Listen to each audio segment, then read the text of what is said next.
లోపల కూర్చుని అడ్మినిస్ట్రేట్ చేస్తానంటే అంటాడు. ఇది చాలా సంఘర్షణ అండి, ఇదేం మాటలు కాదు. దీన్ని అలవోకగా తట్టుకున్నాడు, తానుగా నిలబడ్డాడు రాముడు. పై ఆడంబరమునకు రాముడు లొంగల. అందుకే నవమి నాడు పుట్టాలి. ఋషులు తక్కువ వాళ్ళు కారండి. నవమి నాడు ఎందుకు పుట్టాలి?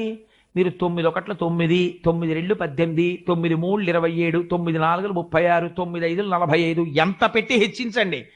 9 2 18, 8 1 9, 9 3 27, 7 2 9, 9 4 36, 6 3 9, 9 5 45, 5 4 9 ఎంత హెచ్చించినా మళ్ళీ 9కి వచ్చేస్తూ ఉంటుంది. మీరు ఏం చేసేసినా ధర్మంలోకే వచ్చేస్తుంటాడు. అన్నీ కట్టకట్టుకుని సముద్రంలో పోనివ్వండి, తను ధర్మానికి నిలబడిపోతాడు. ధర్మాన్ని సముద్రంలో బారేసి తాను మాత్రం సుఖపడ్డు, ఎవరిని రక్షించడు. ధర్మాన్ని రక్షిస్తాడు, అనుషంగికంగా రక్షణ జరిగిపోతుంది. ధర్మాన్ని భ్రంశం చెయ్యడు, తాను రక్షింపబడిపోతాడు. ఇది రాముడు నడిచాడు.